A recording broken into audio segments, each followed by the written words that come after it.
প্রথম দিনে পাকিস্তানের মাত্র এক উইকেট ফেলতে পেরেছে বাংলাদেশ। সিনিয়র সহকারী কোচ মোহাম্মদ সালাউদ্দিন মনে করেন বোলারদের এলোমেলো বোলিংয়ের কারণেই উইকেট আসছে না, পাশাপাশি স্লিপ ক্যাচিংয়েও উন্নতি করতে হবে বলে মনে করেন তিনি। এছাড়া এই ম্যাচে সুযোগ না পাওয়া নাইম হাসানকে মানছেন দুর্ভাগা।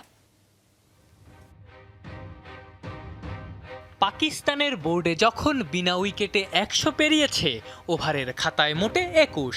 সংগ্রামের টেস্ট ক্রিকেটের টাইগার বোলারদের নিয়ে রীতিমতো ছেলে খেলায় মাতেন পাকিস্তানের দুই ওপেনার আজান আওয়াইস ও ইমামুল হক। দুজনের ওপেনিং জুটি থেকে ১০৬, মিরাজের বলে এলবিডব্লিউ হওয়ার আগে ইমামের ব্যাটে ৪৫। প্রথমবারের মতো টেস্ট খেলতে নেমে অভিষেক ইনিংসেই 50 করলেন আওয়াইস। দিন শেষে বাঁহাতি এই ব্যাটার অপরাজিত ৮৫ রানে।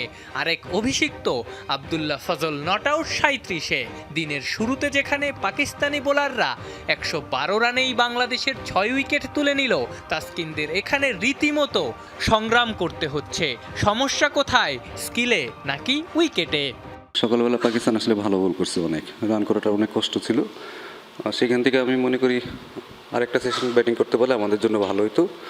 বাট দিন শেষে আমরা তো ৪০০ রান ক্রস করছি। আমার মনে হয় যে আরও হয়তো ৫০ রান করলে আমাদের জন্য অনেক বেটার হতো। বাট বোলিংটা আমি মনে করি যে আমরা একটু এলোমেলো বল করছি আজকে। যেহেতু এটা টেস্ট ক্রিকেট, কামব্যাক করার অনেক সুযোগ আছে। আজকে আমরা এটা রিঅ্যাসেস করবো আসলে কোথায় বল করতে হবে এই উইকেটে।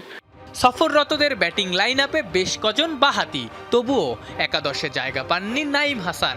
আর এক অফ স্পিনার মেহেদী হাসান মিরাজ সাফল্য পাওয়ায় এই আফসোস আরও জোরালো হয়েছে। তবে কি ৬ ফুটেরও বেশি উচ্চতার নাইমকে খেলানো যেত না? টিম তো আসলে টিমের স্ট্রেংথ বুঝে আসলে আমাদের যেতে হয়। অনেক সময় আপনি লাকি থাকবেন, অনেক সময় লাকি থাকবেন না।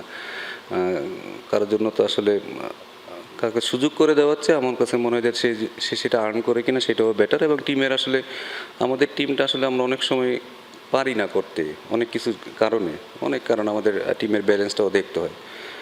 আনলাকি বলবো না, সে হয়তো আবার যখন আসবে তখন হয়তো সে ভালো করবে। বাট সে তার চেষ্টা করতেছে, যখন সুযোগ আসবে সে তখন খেলবে।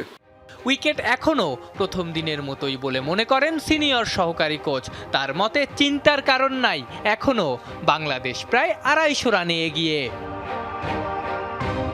আফনান পিয়াল, যমুনা স্পোর্টস, ঢাকা।